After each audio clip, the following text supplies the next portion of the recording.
Viva irmãos, saudações amigas e de muita paz, de muita alegria, de muita confiança e de muito bem, como São Francisco dizia, paz e bem. Eu gostaria de meditar hoje convosco, talvez explicar primeiro. Há um dos primeiros companheiros de São Francisco e uma pessoa muito simples, sem estudos, que quis seguir São Francisco de Assis. São Francisco de Assis, no seu seguimento, teve pessoas muito diferentes, quer lentes da universidade, quer pessoas aristocratas, pessoas que deixaram as suas riquezas para seguirem São Francisco, mas teve também gente simples. Aliás, um deles chama-se mesmo Frei João o Simples, porque achava a vida de São Francisco tão perfeita que queria imitá-lo em tudo. Mas essa imitação não é como aquela imitação que nós dizemos, temos que imitar Cristo, isto é, temos que transportar, ou somos chamados a transportar as atitudes de Cristo para a nossa vida, pondo o Pai do céu, pondo Deus em primeiro lugar, e logo a seguir o próximo necessitado, amar os inimigos, etc. Mas dentro de todas essas,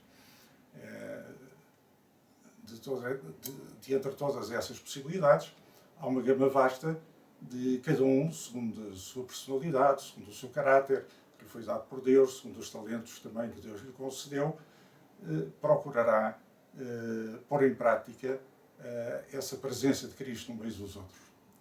Mas Frei João era tão simples que procurava imitar exatamente tudo o que fazia São Francisco. São Francisco levantava o braço, ele levantava o braço. São Francisco comia, ele comia. São Francisco jejuava, ele jejuava. São Francisco dizia uma coisa, ele repetia essa coisa. São Francisco caminhava de uma maneira, ele caminhava de maneira idêntica. De modo que São Francisco teve que ter São Francisco de Assis teve que ter uma conversa com ele, a explicar-lhe que não podia ser assim, que teria que ser de outra maneira. Enfim, como as coisas são devidas. Um dos outros companheiros, dos primeiros companheiros de São Francisco, também simples, como disse, sem estudos, ignorante, excêntrico, é o Frei Junípero. O nosso escritor, o Bessa de Queiroz, muda-lhe o nome e chama-lhe Frei Gil e escreve um conto acerca deste Frei Gil, que por causa de um irmão doente, isto baseado num episódio das Florinhas de Frei Junípero, corta a perna de um porco para tentar alimentar, nutrir e curar esse irmão doente que estava em grande sofrimento. E com isso depois, na imaginação já do Bessa de Queiroz, lhe pesa no juízo final, porque as suas virtudes eram tantas que o prato da balança negativo estava cá muito em baixo e o prato da balança das virtudes estava lá muito no alto.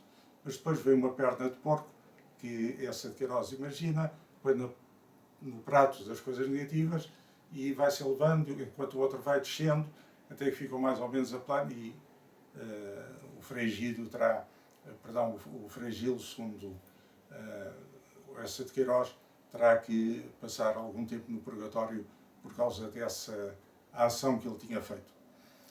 Ora bem, Frei Gil não é Frei Junípero, o Frei Gil é o Frei Egídio, que em italiano se diz Egídio e em português se diz Gil, e que é um beato, foi beatificado pela Igreja Católica e que tem ditos, também era uma pessoa simples, mas era uma pessoa de altíssima contemplação e de uma caridade, um amor muito fervoroso a Deus e ao próximo. E tinha ditos muito expressivos e também muito precisos. Um deles, por exemplo, é que o melhor caminho para subir é descer. O melhor caminho para se elevar a Deus é viver uma vida humilde e ir até ao próximo, procurando servi-lo em todas as necessidades.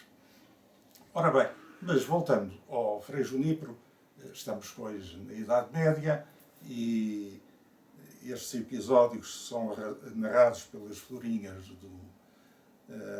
da vida de Frei Junípero, estão carregados de alegria, de ironia, de bom humor, que também é um fator muito importante na vida cristã. Aqui há alguns anos, o então cardeal Ratzinger dizia que o bom humor era uma virtude muito cristã e exemplificava com aquele episódio do martírio de São Lourenço. São Lourenço era diácono na Igreja Romana, se a memória não me atraiçoou, no século IV, e era o encarregado da tesouraria, digamos assim, a Roma, isto é, daquele dinheiro que era recolhido para auxiliar os pobres, para o serviço da justiça e da caridade, para socorrer aqueles que mais precisavam. E quando ele é preso e o imperador quer esse dinheiro para si, ele sabe, ou melhor, depois de ser preso, dizem, vai então buscar as riquezas e trazê-las ao imperador, e ele diz com certeza, e vai e distribui o dinheiro todo pelos pobres, e depois aparece com os pobres, que não traziam o dinheiro consigo, a dizer, estas são as riquezas da Igreja, estes são as riquezas da Igreja, os pobres são a grande riqueza da Igreja. Faz lembrar até agora o Papa Francisco, quando disse, como eu gostaria que houvesse uma Igreja pobre e dedicada aos pobres, ao serviço dos pobres. Pois dizia, porque o então cardeal Ratzinger, falando do martírio de São Lourenço, saberemos que ele foi assado numa grelha, e por isso, quando virmos uma imagem de um santo com a dálmata do diácono e com uma palma do martírio numa mão e com uma grelha na outra, já sabemos que se refere a São Lourenço. E São Lourenço, que era um rapaz novo, era um jovem ainda, na casa dos 20 e tal anos, quando estava a ser martirizado em cima do fogo, nessa grelha, a certa altura, cheio de bom humor, diz, virem-me do outro lado, que Deus, eu já estou assado, ou já estou cozido, já não me recordo exatamente qual foi a expressão, se assado, se cozido. Mas, enfim, e o então cardeal Ratzinger lembra isto como um exemplo da virtude do bom humor, que é inclusive capaz de se manter nos momentos difíceis que são vividos em unidade com Deus, na graça de Deus, com o auxílio de Deus, a assistência de Deus. E por isso a pessoa é capaz destas saídas.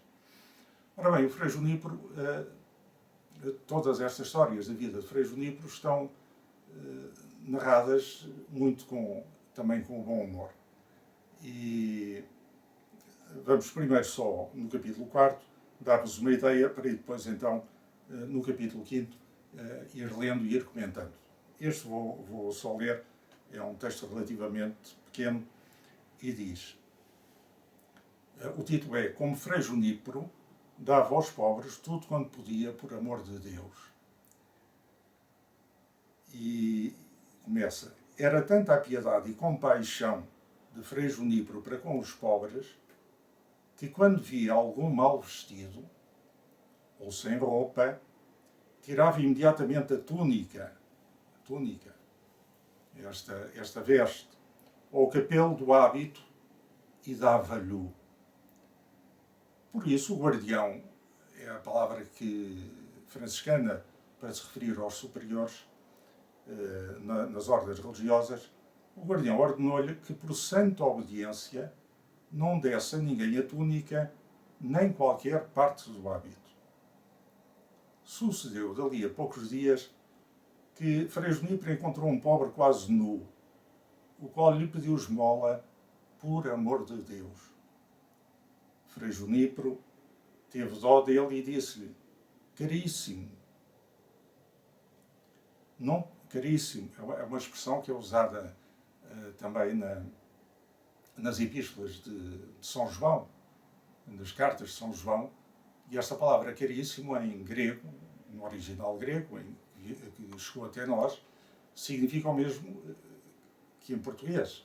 Uma coisa caríssima é uma coisa que tem muito valor, tem um valor enorme.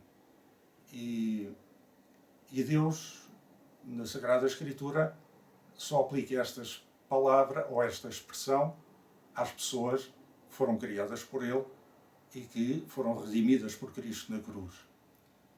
Tantas vezes na nossa sociedade é exatamente o contrário. Nós falamos das coisas como caríssimas. Este carro foi caríssimo, esta casa foi caríssima, este quadro foi caríssimo, e tantas vezes estamos tão agarrados ao valor dessas coisas, ao valor material dessas coisas, que por causa delas e por elas desprezamos os outros. Esquecemos que verdadeiramente caros, isto é, valiosíssimos, são todos e cada um, ou todas e cada uma das pessoas humanas, desde o momento da sua concepção e nas várias fases da sua vida, até à morte natural. E por isso, porque foram resgatadas pelo sangue de Cristo, e uma só gota do sangue de Deus, feito homem, vale mais, evidentemente, do que todo o universo, do que toda a criação.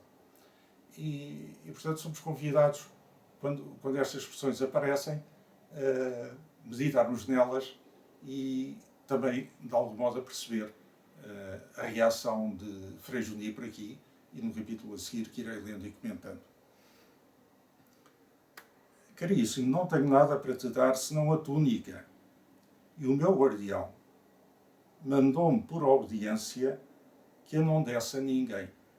Nós sabemos que os religiosos fazem um voto de obediência, fazem um voto de castidade, um voto de pobreza e um voto de obediência.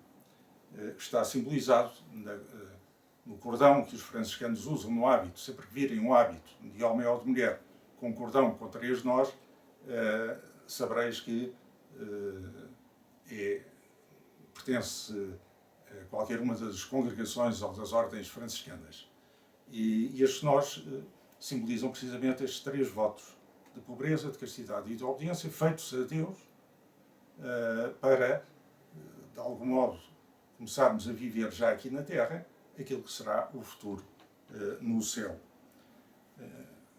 A obediência vem de audire, portanto significa de escutar com, salvo erro, a palavra original em grego é akoen, não me lembro muito bem, que se traduz em latim por audire, escutar. Escutar com o propósito de entrar em sintonia com aquele que se escuta e pôr em prática, entrando em comunhão com ele, isso mesmo que ele nos diz. Havia antes, segundo os músicos me disseram, uma espécie de violas que tinham 10 cordas, ao dobro das cordas que as violas têm. Não, julgo que são 5, mas se calhar são mais, que eu de música não percebo nada. Mas em que se tocava só em metade das cordas e as outras tocavam por ressonância, ou por sintonia, ou por vibração das primeiras que eram dedilhadas, as outras entravam em comunhão, em obediência com as primeiras, e isso criava uma sonoridade especial. Mas a palavra obediência é também isto, é entrar em sintonia com Deus ou com Jesus Cristo, e neste caso a vida religiosa, pois, como é que se diz, lembrando-nos, ou sabendo nós, que Cristo vem até nós através daquele que é chamado a ser o nosso guia, o guardião, ou o ministro provincial, ou o ministro geral, consoante as consequências. A palavra ministro significa o servo, o servidor. É a palavra latina para traduzir nos Evangelhos, ou para significar nos Evangelhos, aquele que serve. Devia ser assim na política, não, infelizmente não é tanto. Nem todas as vezes é assim, pelo menos. Não tenho nada para dar, senão a túnica, e o meu guardião mandou-me por obediência que a não desse a ninguém, nem sequer parte do hábito. Mas se tu me atirares do corpo, não te o impedirei. Cá está a santa manha, a a santa astúcia de Frei Junípero. Precisamente, não podia dar por obediência, mas arranja, digamos assim, um artifício que, sem desobedecer de facto ao guardião, permite que o pobre seja socorrido na sua necessidade. Porque será bom recordar que naquele tempo as roupas não existiam como hoje, que há em todo lado, há em excesso, sobram, se alguém está em grande pobreza, há sempre uma instituição, ou a Cáritas, ou os Vicentinos, ou Cruz Vermelha, ou qualquer outra coisa que arranje roupa. Hoje não há ninguém que não possa ter o suficiente de roupa para se agasalhar, digamos assim, do frio e das intempéries. Mas naquele tempo não era assim. A roupa era um bem valioso, era um bem escasso. E havia pobres que, ainda por cima daqueles invernos rigorosos de Assis e de Montalverne, e da Úmbria, por onde São Francisco habitualmente pregava e missionava, e os seus irmãos também, os seus frades também, pois o tempo de rigor, quer no inverno, quer no sol ardente no verão, pediam que houvesse roupa, quer para agasalhar do frio, quer para cobrir dos calores do sol. E essa roupa gastava-se com o tempo, e esfarrapava-se, e desaparecia, e às vezes era roubada, inclusive. E, portanto, encontrar um pobre sem roupa, ou sem parte da roupa, ou só com um pouco de roupa, e socorrê-lo, era verdadeiramente uma obra de caridade. Tanto mais que a pessoa ficava ela própria sem a roupa que dava ao pobre. E, portanto, que era o caso, por exemplo, de São Martinho, porque ficou tão famoso ele cortar metade do manto e o dar em pleno inverno, com as neves muito frias, com frio intensíssimo, o dar a um pobre. Pois porque esse manto permitia salvar o pobre, mas ao mesmo tempo significava que São Martinho iria passar muito frio. Portanto, o Frei Junípero obedece ao guardião e obedece a Deus, que manda que se socorra aqueles que estão em necessidade, o próximo. E então responde desta maneira: o meu guardião mandou-me por obediência que eu não desse a ninguém, nem sequer parte do hábito, mas se tu me atirares do corpo a túnica, portanto é o hábito todo, exceto o capuz, eu não te o impedirei. Palavra que disseste. Num instante, o pobre Taina arrancou-lhe a túnica e safou-se com ela, deixando Frei Junípero despido. Tendo regressado ao convento, perguntaram-lhe pela túnica, ao vê-lo naqueles preparos. E ele respondeu: um sujeito bondoso tirou-me e safou-se com ela. O carinho de Frei Junípero. Frei Junípero é simples, não está aqui digamos assim, ironizar, mas está a falar com o coração. Um sujeito bondoso tirou-me e safou-se com ela. E à medida que nele crescia a virtude da misericórdia, portanto, desta misericórdia composta por duas palavras, miséria e coração. E a misericórdia é o coração que se compadece, isto é, que se abeira e procura resolver as misérias do próximo. Portanto, à medida que nele crescia a virtude, o vigor da misericórdia, não se contentava em dar a túnica, mas entregava aos pobres livros dos conventos, que ele não os tinha, paramentos. Paramentos são as vestes sagradas que são usadas pelos diáconos e pelos sacerdotes e pelos bispos nas celebrações litúrgicas, e tudo o que lhe vinha às mãos. Por essa razão, os frades não deixavam nada desacautelado à vista, sabendo que Frei Junípero era capaz de dar tudo por amor de Deus. à honra de Cristo. Amém.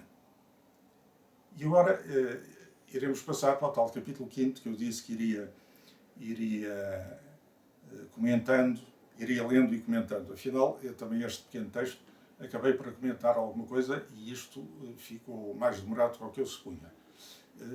Por isso parece-me boa ideia ficarmos por aqui e já a seguir então irei ler, mas depois noutro clipe, digamos assim, do YouTube, escutar esse tal capítulo 5 que é intitulado Como Frei Junípero tirou do altar umas campainhas de prata e as deu a uma pobre mulher.